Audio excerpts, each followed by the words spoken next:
सबसे पहले मैं बहुत ज़्यादा शुक्रगुजार हूँ उस पाक ज़ात की जिसने मुझे इस मकाम पर पहुँचाया और मैं आपसे गुफ्तगू कर सकूँ।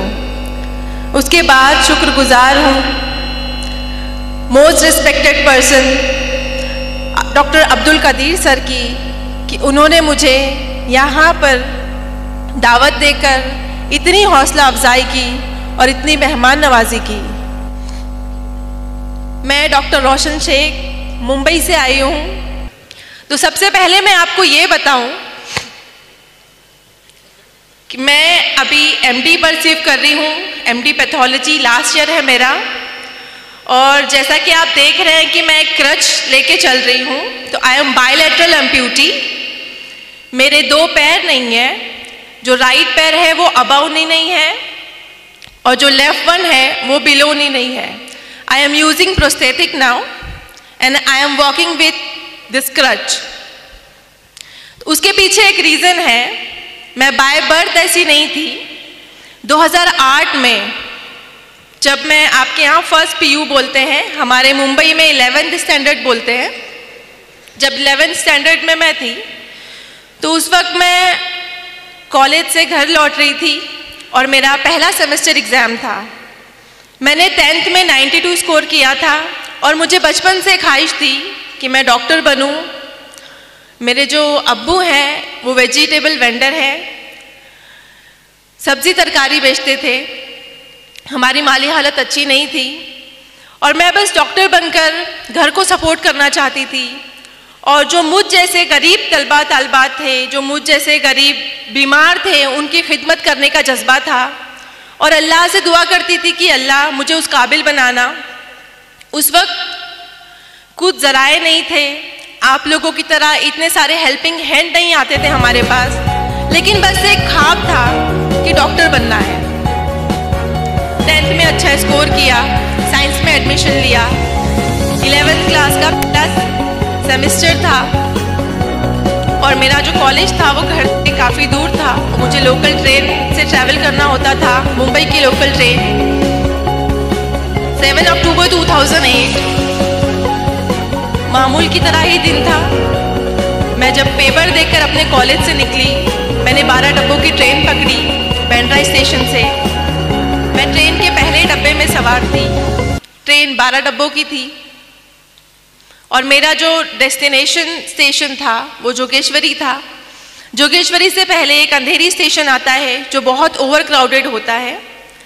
जब वो स्टेशन आया तो मैंने सोचा कि नेक्स्ट स्टेशन मेरा है, मुझे अपनी सीट से उठ के दरवाजे की तरफ आना चाहिए। ये एक लम्हा था। इस एक लम्हे में जब मैं अपनी सीट से उठी और दरवाजे की तरफ आई और दूसरे लम्हे में मैंने जब आंखें खोली तो वो 12 डब्बों की ट्रेन मेरी इतनी दूरी से, मेरे आंखों से बहुत तेज़ी से गुजर रही थी। एक लम्हे के लिए मैंने सोचा कि मैं कोई ख्वाब देख रही हूँ।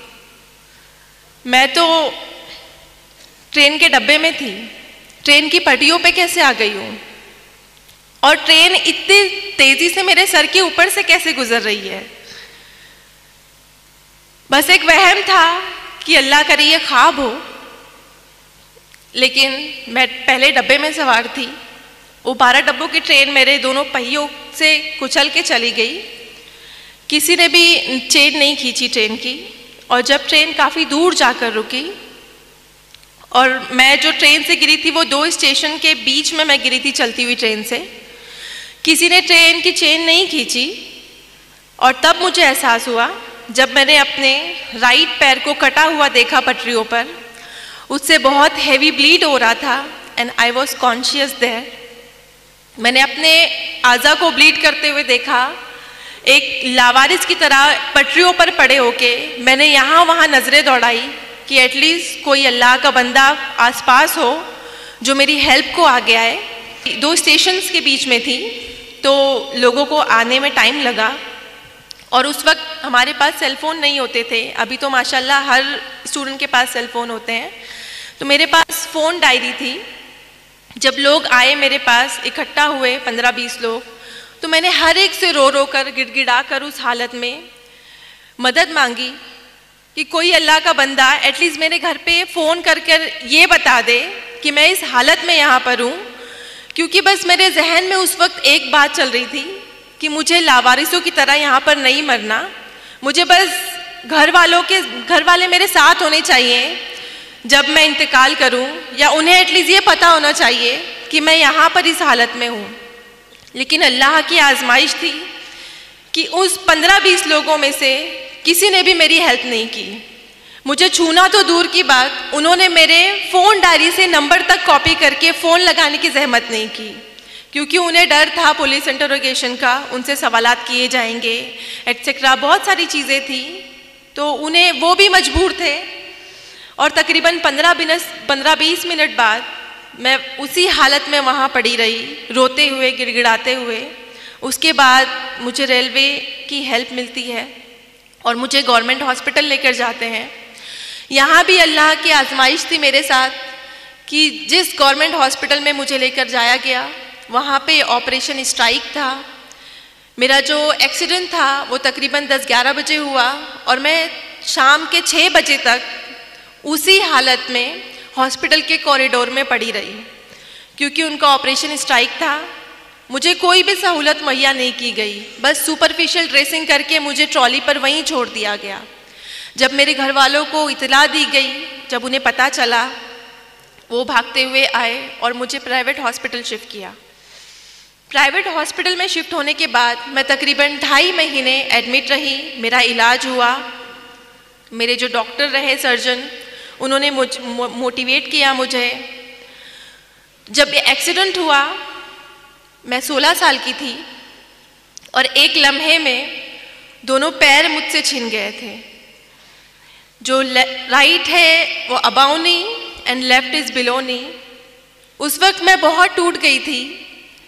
मेरा जो दिमाग था बहुत बुरी तरह से ज़ख्मी हो गया था जिस्म के साथ में, और जो लोग इयादत को आते थे वो उनके ज़बान पर यही बातें होती थी सेल्फ पिटेनेस की, कि 16 साल की बच्ची है, गरीब माँ बाप की औलाद है, ज़िंदगी भर माँ बाप के ऊपर बोझ बन के रहेगी, 2 पैर नहीं है, माजूर है, अपाहिज है, इसका कोई फ्यूचर नहीं है, इसको ज़िंदा क्यों रखा है।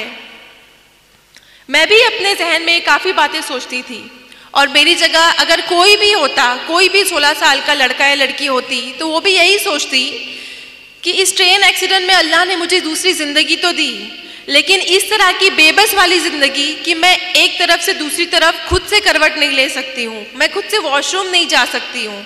मुझे मेरी अम्मी गोद में उठाकर यहाँ से वहाँ वॉशरूम लेके जाती थी। तो पूरी तरह से मैं अम्मी के ऊपर, घर वालों के ऊपर डिपेंड हो गई थी, और वो डिपेंडेंसी की लाइफ मैं नहीं चाहती अल्लाह किसी को दे। लेकिन उन हालात में और लोगों के जो जुमले होते थे वो मुझे सोचने पर मजबूर कर देते थे कि सच में अल्लाह तूने मुझे दूसरी ज़िंदगी क्यों दी। मुझसे 2 पैर छीन लिए लेकिन मुझे ज़िंदा रखा। उस क्यों का जवाब मैं बहुत शिकवे करती अल्लाह से कि अल्लाह ने मुझे ज़िंदा क्यों रखा। हर एक दिन दर्द से गुजरता मेरा। जब भी ड्रेसिंग होती हॉस्पिटल में मेरी चींखें गुजा करती थी, लेकिन मैं हमेशा शिकवा गुजार होती अल्लाह से कि अल्लाह ने मुझे दूसरी ज़िंदगी क्यों दी, तूने क्यों ज़िंदा रखा मुझे। उसका जवाब मेरी अम्मी ने कुछ अल्फाज कहे जो मैं आपको बताना चाहती हूँ। मेरी अम्मी ने मुझे बस ये कहा कि बेटा हम अशरफुल मखलूक़ात हैं, लेकिन हमें गैब का इल्म नहीं है। गैब का इल्म सिर्फ अल्लाह रब्बुल इज़्ज़त को है। आपके पास पूरा जिस्म है, आपके पास दिमाग है, आपके पास हाथ है, आपके पास आँखें हैं, आपसे सिर्फ छीना है तो क्या 2 मामूली पैर, सिर्फ 2 पैर लिए अल्लाह ने आपसे, और वो भी अल्लाह की चीज़ थी, तो उससे शिकवा कैसा। आपके पास दिमाग है, आपके पास आँखें हैं, हाथ हैं, आप पढ़ाई करो, अपना ख्वाब पूरा करो। तो इस मोटिवेशन में मेरी घर वालों ने बहुत सपोर्ट किया। मेरे स्कूल और कॉलेजेस के असातिज़ा ने, मेरे डॉक्टर ने मुझे मोटिवेट किया, और उन्होंने कहा कि आपके 2 पैर नहीं है तो क्या हुआ, आप चल नहीं सकती हैं तो क्या हुआ, आप डॉक्टर बन सकते हो। और इंशाअल्लाह आप एक दिन ऐसे चलोगे प्रोस्थेटिक लेग से कि सामने वाला देखकर आपको अंदाज़ा नहीं लगा पाएगा कि आपके पास 2 पैर नहीं है। उस वक्त मुझे लगता था कि ये सारी तसल्ली वाली बातें हैं, ऐसा कुछ नहीं होता। लेकिन मैंने हिम्मत नहीं हारी। मैंने सोचा कि जब अम्मी कह रही हैं, सारे घर वाले कह रहे हैं कि अल्लाह ने कुछ प्लान किया है मेरे लिए जो मुझे अभी दिखाई नहीं दे रहा, मुझे सिर्फ मुश्किलें नज़र आ रही हैं कि मेरे पास 2 पैर नहीं है, लेकिन उसके आगे का अजर शायद मैं नहीं देख पा रही हूँ, जिसके लिए मुझे मेहनत करनी है। तो मैंने मेहनत स्टार्ट की, मैंने स्टडी की। जिस ईयर में मेरा एक्सीडेंट हुआ था, I was in 11th standard, मैंने वो ईयर स्किप नहीं किया। मैंने व्हील चेयर पे एग्ज़ाम दिया, मैंने 12th कंप्लीट किया और अल्हम्दुलिल्लाह से मैंने फर्स्ट क्लास से 12th क्लियर किया। और फिर उसके बाद एडमिशन के लिए आपको पता है उस ज़माने में, अभी तो नीट है बट हमारे ज़माने में CT हुआ करता था। तो कॉमन एंट्रेंस टेस्ट में मैंने all over Maharashtra 3rd rank लिया PH कोटे में।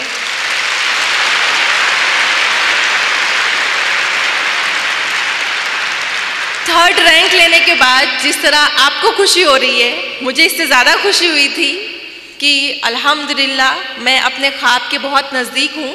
और उसी दौरान मुझे ये प्रोस्थेटिक लगे, बायलैटरल जो प्रोस्थेटिक है मेरे नकली पैर, इससे मैंने चलना फिरना सीखा और मैंने 12th एग्ज़ाम क्लियर किया, CT क्लियर किया। लेकिन यहाँ पर भी अल्लाह ने आजमाइश रखी मेरे लिए। मेडिकल में एडमिशन के लिए सारे डिसेबल पीपल को एक काउंसलिंग होती है, मेडिकल एग्जामिनेशन होता है और वहाँ पर हमारा डिसेबिलिटी परसेंटेज डिसाइड किया जाता है कि how much disable we are. तो वहाँ पे जब हम काउंसलिंग को गए, बहुत सारे कैंडिडेट आए हुए थे, मैं भी उनमें से एक थी। जब मेरा एग्जामिनेशन किया उन्होंने, तो मुझे मेरे डिसेबिलिटी सर्टिफिकेट पे उन्होंने 89% डिसेबल लिखा। और मेडिकल में एक क्राइटेरिया है, 20 ईयर्स क्लॉ है कि कोई भी फिजिकल डिसेबल जो कैंडिडेट है, जो उम्मीदवार है मेडिकल में एडमिशन के लिए, वो 40 to 70 के बीच में डिसेबल हुआ तो ही एडमिशन के लिए एलिजिबल है, वरना उसे एडमिशन नहीं मिलता है।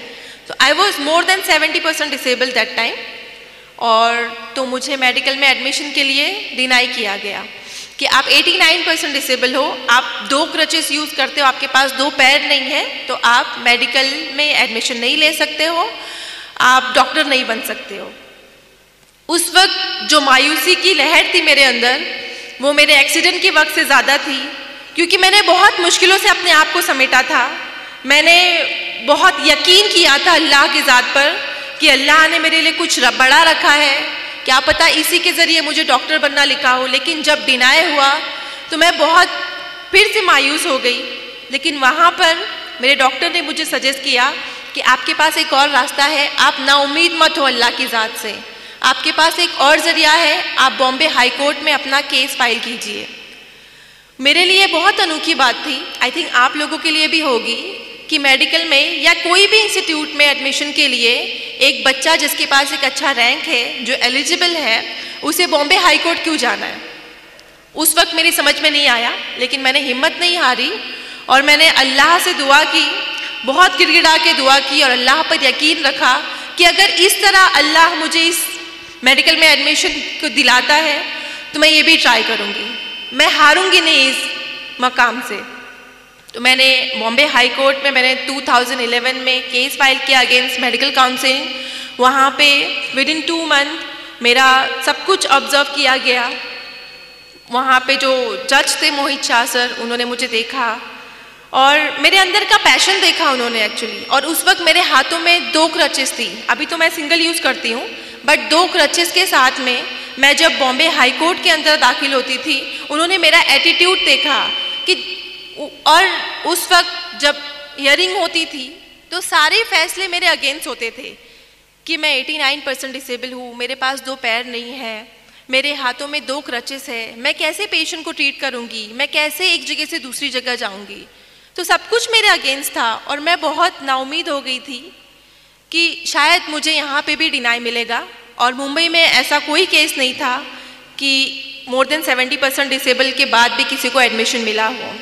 मेरा केस पहला केस था जो बॉम्बे हाई कोर्ट में गया। लेकिन जब आखिरी दिन था, मैंने खुद से हिम्मत जुटाई और मैंने खुद से एक अहद किया। 2008 में मेरा एक्सीडेंट हुआ था और 2011 में ये बॉम्बे हाई कोर्ट में मैं गई। तो इन 3 सालों में मुझे डर लगता था ट्रेन की आवाज़ से। जब भी मैं ट्रेन को देखती तो मुझे खौफ बैठता था, लेकिन मैंने खुद की हिम्मत जमा की और मैंने सोचा कि अगर आज मैंने इस डर को नहीं भगाया ना, मुझे ये प्रूव करना है कि मेरे हाथों में 2 क्रचेस हैं। इस ट्रेन ने मेरे 2 पैर छीने, लेकिन मैं इसी ट्रेन में सवार होकर बॉम्बे हाई कोर्ट जाऊंगी। और लास्ट डे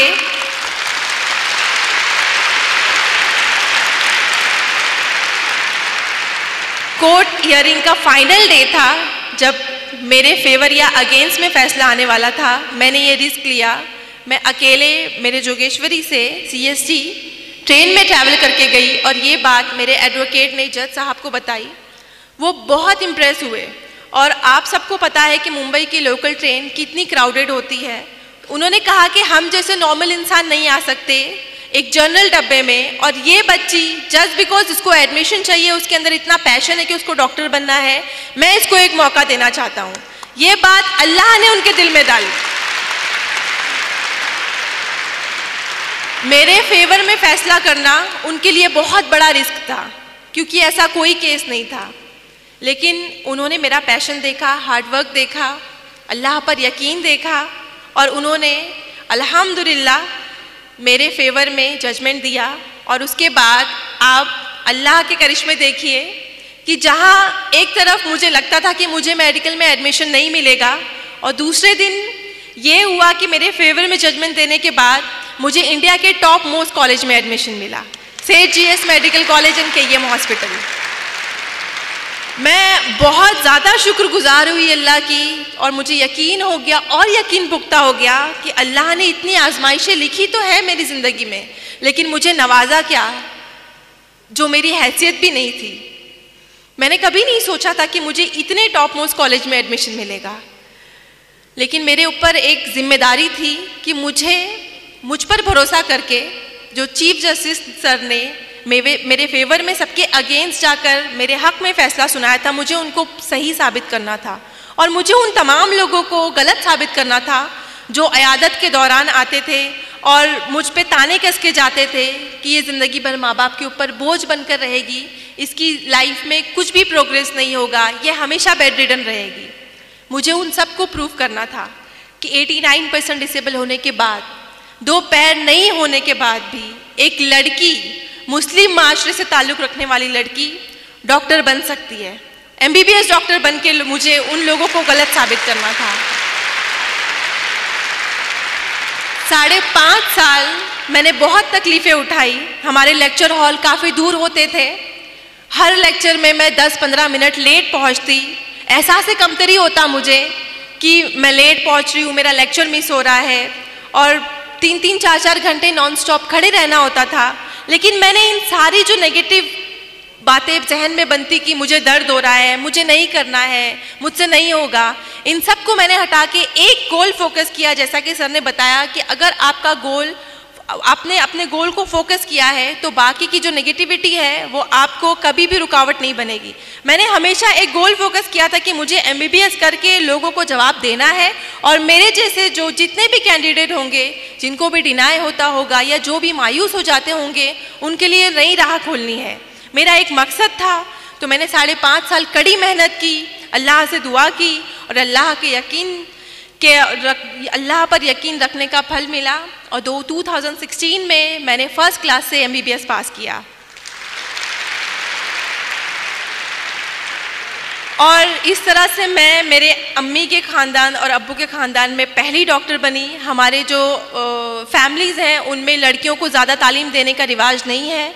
मेरे जो अम्मी अब्बू हैं, सारे ख़ानदान के अगेंस्ट जाकर हम 3 बहनों को आला तालीम दिलाए। मैं बहुत थैंकफुल हूँ अपने पेरेंट की कि उन्होंने इतना बड़ा रिस्क लिया कि हम 3 बहनों को इतनी आला तालीम दी। बहुत ताने सहे उन्होंने, लेकिन उनकी भी जिद थी कि नहीं, हम बेटियों को पढ़ाएंगे। और MBBS कंप्लीट किया जब मैंने, तो मैंने सोचा कि MBBS तक जर्नी नहीं रखनी, मुझे मास्टर डिग्री करनी है। और मैंने नीट PG दी। नीट PG में भी अल्हम्दुलिल्लाह से मैंने 3rd रैंक हासिल किया ऑल ओवर महाराष्ट्र इन PH कोटा। और यहाँ तो मैं बहुत ज़्यादा ओवर कॉन्फिडेंट थी कि after passing first class in MBBS and securing 3rd rank in PG NEET मुझे ईजिली एडमिशन मिल जाएगा। लेकिन यहाँ अल्लाह ने वापस आजमाइश रखी मेरे लिए कि डिस्पाइट ऑफ दिस थिंग कि मैं पास हूँ MBBS में, मैंने 3rd रैंक लिया है, मुझे फिर से डिनाई मिलता है कि आप डिसेबल हो, हमारे पास लॉ है, we can't go against law. 20 year law है, 40 to 70% डिसेबल लोग नहीं हम एडमिशन दे सकते, सॉरी मैम हम आपको एडमिशन नहीं दे सकते। तो इस वक्त मेरे पास सिर्फ 2 दिन थे, बिकॉज ऑनलाइन एडमिशन होते हैं। अब उन 2 दिनों में हाई कोर्ट का प्रोसीजर करना नामुमकिन बात थी, लेकिन मैंने हिम्मत नहीं हारी। मैंने कुछ ना कुछ सोचा और दुआ की अल्लाह से कि अल्लाह तेरी ही ज़ात है जो मुश्किलों को आजमाइशें हमारे ऊपर डालती है, और तेरी ही ज़ात है जो इसको हल करने का हमारे अंदर जज्बा भी देती है, रास्ते भी खोलती है। बस तू एक रास्ता मुझे अता कर दे। आप यकीन नहीं करेंगे, ये जो पुराना कानून है 20 साल इंडिया की कॉन्स्टिट्यूशन में, अल्लाह की गैबी मदद जो बोलते हैं, मैंने सिर्फ कहानियों में सुना था कि अल्लाह गैब से मदद करते हैं, लेकिन मेरी ज़िंदगी में ऐसे कई बार हुआ कि गैबी तरह से मुझे एक मेंबर ऑफ पार्लियामेंट ने मेरे सपोर्ट में आए। उन्होंने मुझसे पूछा कि बेटा क्या है, मैंने जस्ट उनको ऐसे ही बताया कि सर मेरा नीट PG में मैंने इतना एग्ज़ाम स्कोर किया है, मुझे एडमिशन के लिए डिनाई किया जा रहा है and I have only 2 days। उन्होंने कहा डोंट वरी, मैं खुद दिल्ली जाता हूँ अभी फ्लाइट लेके। और आप यकीन नहीं करेंगे कि दिल्ली में वो गए और उस वक्त JP नड्डा सर थे सेंट्रल हेल्थ मिनिस्टर, उनके सामने मेरा एप्लीकेशन रखा और 2 दिन में इंडिया का 20 साल पुराना कानून चेंज हो गया।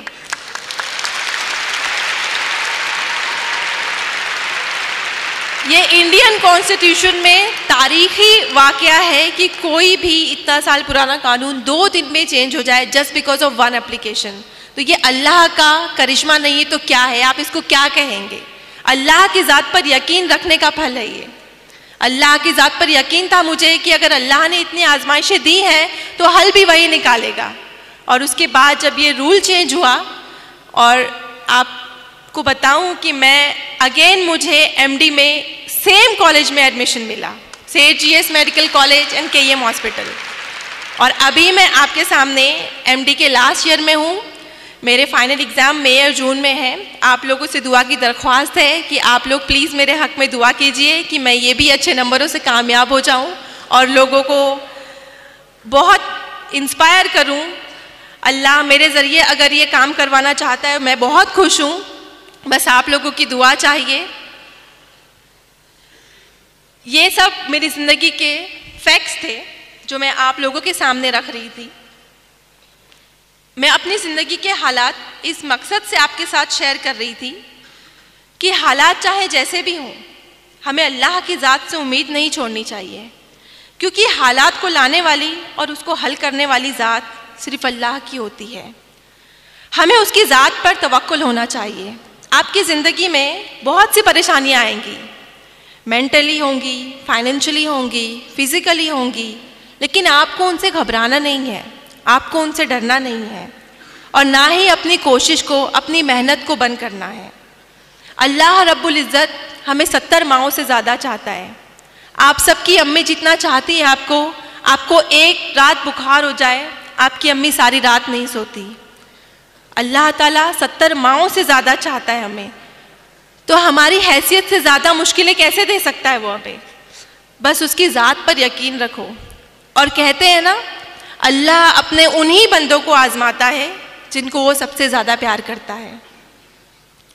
इंसान को कोई चीज़ तब तक नहीं हरा सकती जब तक वो खुद हार ना मान ले। मुश्किलों से लड़ना सीखिए मेरे दोस्तों, इंशाअल्लाह कामयाबी आपकी कदम चूमेगी। जैसा कि शेर में कहा है, परेशानियों से भागना आसान होता है, परेशानियों से भागना आसान होता है, हर मुश्किल वक्त ज़िंदगी में एक इम्तिहान होता है। हिम्मत हारने वाले को कुछ नहीं मिलता ज़िंदगी में, हिम्मत हारने वाले को कुछ नहीं मिलता ज़िंदगी में, मुश्किलों से लड़ने वालों के कदमों में जहान होता है।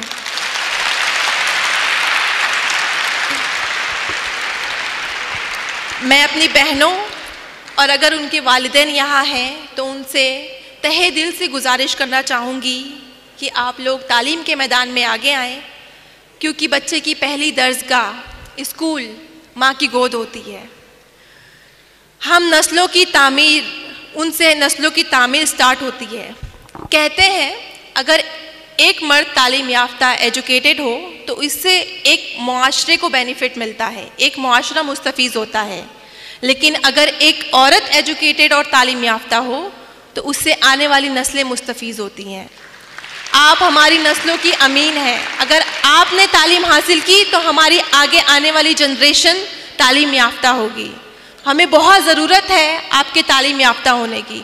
मैं यहाँ पे अगर पेरेंट्स आए तो उनको बहुत तहे दिल से गुजारिश करना चाहूँगी कि हमारी बहनें तालीम के मैदान में बहुत आगे हैं, उन्हें बहुत शौक़ है पढ़ने का। आप लोग प्लीज़ उनकी तालीम आधे अधूरे में ना छुड़वाएं, उन्हें आला तालीम हासिल करने दें और अपने मुल्क का, अपने कौम का नाम रोशन करने दें। एक शेर मैं अपनी बहनों के लिए पेश करना चाहूँगी। इंसान के किरदार की मेमार है औरत, इंसान के किरदार की मेमार है औरत, इखलास व मुरव्वत की तरहदार है औरत। ये माना रहम दिल है, नरम खूं है, सन्फ नाजुक है। ये माना रहम दिल है, नरम खूं है, सन्फ नाजुक है, मगर जब वक्त पड़ जाए तो एक तलवार है औरत।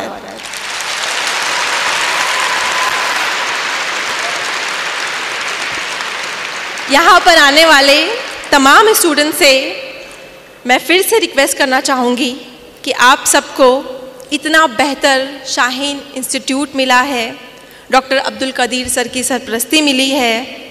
आप सब बहुत ज़्यादा खुश नसीब है। बिलीव मी, जब मैंने अपना नीट पीजी क्लियर किया, जब मैंने अपनी नीट की तैयारी की, हमारे पास ऐसा कुछ नहीं था। मेरे पास सिर्फ बुक्स थी और उस बुक से मैंने पढ़ाई की। मेरे पास इतनी गाइडेंस नहीं थी, इतने अच्छे टीचर्स नहीं थे, अब्दुल कदीर सर नहीं थे, शाहीन इंस्टीट्यूट नहीं था। आप लोग खुद को बहुत लकी समझो। अल्हम्दुलिल्लाह, माशाअल्लाह, आप लोग बहुत ज़्यादा लकी हो कि आपको यहाँ पे एनवायरनमेंट मिल रहा है। अब्दुल कदीर सर मिले हैं आपको। उन्होंने इस प्रेस्टीजियस इंस्टीट्यूट में उनके पास इतनी सारी कुर्बानियाँ दी हैं, कोशिशें की हैं और इसे इस मकाम पर पहुँचाया है। आप सबको पता होगा 1989 में सर ने यहाँ पे स्टार्ट किया 17 बच्चों से और आज अल्हम्दुलिल्लाह अल्लाह ने इतने सारे बच्चे नवाजे उनको। एक बार तालियां होनी चाहिए अब्दुल कदीर सर के लिए। सर आज इस मकाम पर किस तरह पहुँचे आपने कभी सोचा होगा? बिकॉज उनके दिल में कौम के लिए, मुल्क के लिए जज्बा था कि उन्हें कुछ करना है। आप लोगों से, आप लोगों को पढ़ाकर उन्हें क्या मिल रहा है? कोई बेनिफिट नहीं दे रहे हैं आप उनको, लेकिन एक जज्बा है कि मेरी कौम आगे बढ़े, मेरा मुल्क आगे बढ़े। और उस जज्बे को लेकर सर ने कोशिश की, दिन रात कोशिश की, ज़ीरो से लेकर आज इतना बड़ा मकाम किया सर ने। और आज सर उस मकाम पर है कि आप लोगों के लिए और करोड़ों लोगों के लिए एक इंस्पिरेशन बन गए। तो एक शेर मैं सर के लिए कहना चाहूँगी। तारीख हो राहें तो नई राह दिखाएं। तारीख मतलब आपको पता है अगर अंधेरा। तारीख हो राहें तो नई राह दिखाएं, सोई हुई कौमों में ये हिम्मत को जगाएं। रहबर भी ये, हमदम भी ये, गमखार हमारे, अब्दुल कदीर सर ये बच्चों के हैं मेमार हमारे।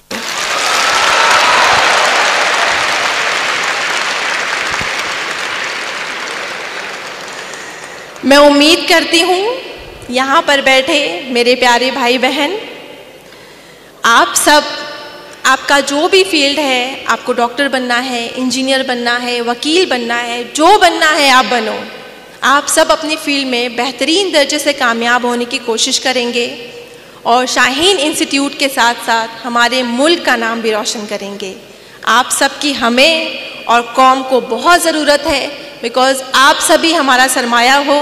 अपनी काबिलियत को सिर्फ वक्ती परेशानियों के डर से ज़ाय मत कीजिए, हिम्मत कीजिए, हौसला कीजिए और सबसे बड़ी बात, अल्लाह की ज़ात पर यकीन रख कर आगे बढ़िए। इंशाअल्लाह मैं गारंटी देती हूँ आप कभी भी हार नहीं मानेंगे, हमेशा आपको कामयाबी मिलेगी। और एक शेर लास्ट आप सबके लिए। मंजिल से आगे बढ़कर मंजिल तलाश कर, मंजिल से आगे बढ़कर मंजिल तलाश कर, मिल जाए तुझको दरिया तो समंदर तलाश कर। मंजिल से आगे बढ़कर मंजिल तलाश कर, मिल जाए तुझको दरिया तो समंदर तलाश कर। हर शीशा टूट जाता है पत्थर की चोट पर, पत्थर ही टूट जाए वो शीशा तलाश कर। मैं बहुत ज़्यादा शुक्रगुजार हूँ आप सब लोगों की। सबसे पहले तो डॉक्टर अब्दुल कदीर सर की कि उन्होंने इतने शॉर्ट नोटिस में मुझे बुलाया। कल ही मैं बंगारपेट में मौजूद थी, वहाँ पर मुझे सर मिले और सर ने एकदम से मुझे कहा कि आपको मुझे आना है, आपको बिदर में साइंस इंस्टीट्यूट में आना है। मेरे पास कोई लीव नहीं थी, मैं बस 2-3 दिन की लीव लेकर आई थी हॉस्पिटल से। लेकिन जब मैंने सुना सर के बारे में और मुझे बहुत ज़्यादा दिल में ऐसी ख्वाहिश हुई कि मुझे बच्चों से मिलना है। और मैं आपको बताऊं, आप लोगों को खुद के लिए एक बार बहुत ज़ोरदार तालियां बजानी चाहिए खुद के लिए।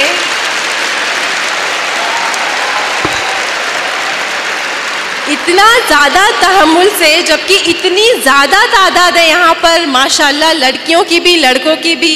मैंने इतनी ज़्यादा लड़के ना, मैं कम से कम मोर देन 100 फंक्शन में गई हूँ, बट लड़कों की इतनी ज़्यादा तादाद मैंने कहीं नहीं देखी तालीम के फंक्शन में। तो लड़कों के लिए एक बार ताली होनी चाहिए। अल्लाह से दुआ है मेरी कि अल्लाह आप सबको कामयाब करे। स्पेशली हमारी लड़कियां तो माशाल्लाह से हमेशा से आगे रही हैं पढ़ाई में। हमारे यहाँ लड़के थोड़ा सा कमज़ोर होते हैं, तो मैं अपने भाइयों से बहुत प्यार से रिक्वेस्ट करूँगी कि आप लोग प्लीज़ आला तालीम हासिल करें। अगर हमारे पास तालीम का हथियार होगा तो ही हम ऊंची पोस्ट पर पहुँचेंगे, उस ओहदे पे पहुँचेंगे जहाँ पर हम अपनी कौम को इंसाफ दिलाएं, अपने मुल्क को तरक्की की राह पर ले जाएं। मैं बस आप लोगों का आखिरी बार शुक्रिया अदा करना चाहूँगी कि आपने इतने तहम्मुल से मेरी बात को सुनी। 5 मिनट और लेना चाहूँगी, इजाज़त है? बेसिकली ये एक नज़म है। मैं रिक्वेस्ट करूँगी आप सब लोगों से, यहाँ पे जो बड़े हजरात हैं, मुअज़्ज़ज़ हस्तियाँ हैं, उनसे भी मैं आजिज़ाना रिक्वेस्ट करूँगी कि हम सब की ज़िंदगी में सबसे बड़ा मकाम होता है, सबसे खालिस रिश्ता जो होता है माँ से होता है। आप सब अग्री करते हैं? बहुत सारे रिश्ते होते हैं ज़िंदगी में, लेकिन अल्लाह ने माँ और बच्चे का रिश्ता बहुत खालिस रखा है। आपको अंदाज़ा होता होगा, आपको दर्द लगती है, आपको दर्द और चोट जब फील होती है, वो सेम दर्द आपको अपनी अम्मी के चेहरे पे दिखाई देता है। आपसे ज़्यादा वो परेशान हो जाती है। आप तो सुकून से गोली लेके सो जाते हैं, लेकिन अम्मी कभी नहीं सोती। रात भर वो कच्ची नींद से उठ के आपको देखती है, मेरे बच्चे का बुखार तो कम नहीं हुआ, दर्द कम हुआ कि नहीं हुआ। अल्लाह ने माँ को ऐसे ही बनाया है, पता नहीं किस मिट्टी से बनाया अल्लाह ने माँ को। मैं बहुत ज़्यादा अपने आप को लकी फील करती हूँ कि अल्लाह ने मुझे दुनिया की बेस्ट अम्मी से नवाजा है। और इसमें कोई शक की बात नहीं कि आप सबको भी आपकी अम्मी बहुत ज़्यादा पसंद है, और मेरी तो आइडियल ही मेरी अम्मी है। मैंने जो कुछ सीखा है, जो कुछ भी हौसला मिला है, मुझे मेरी अम्मी ने दिया है। और मैं आप लोगों से रिक्वेस्ट करूंगी कि आपकी अम्मी ने अब तक ज़िंदगी में जितनी भी कुर्बानियाँ दी हैं आपके लिए, जितनी भी मेहनतें की हैं, जब मैं ये नज़्म पढ़ूँ आप लोग उसको अपने बैक माइंड में दोहराना, आप उसे याद करना कि आपकी अम्मी ने कितना कुछ किया है आपके लिए और हम कुछ नहीं दे पाते उन्हें।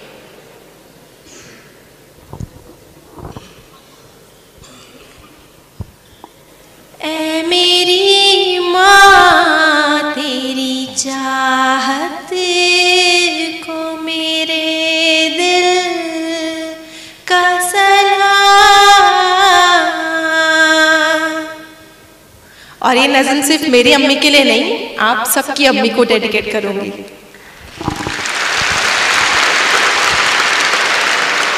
तो प्लीज फील कीजिएगा इसको, ठीक है? विदाउट फील सुनने में मजा नहीं आएगा।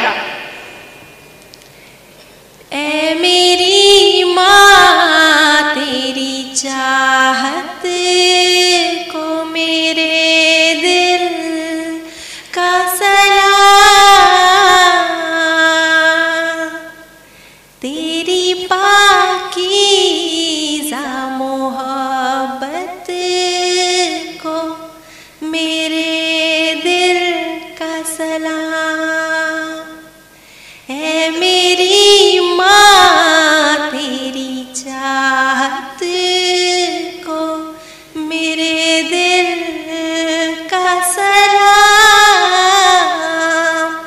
तेरी पाकीज़ा मोहब्बत को मेरे दिल का सलाम। तेरे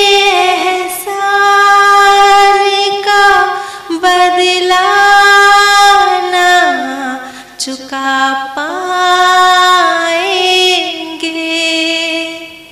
तेरे एहसान को हरगिज़ ना गिना पाएंगे, तेरी अज़मत का पता लगा पाएंगे, तेरी हर एक इनायत को मोहब्बत को सलाम। ऐ मेरी माँ तेरी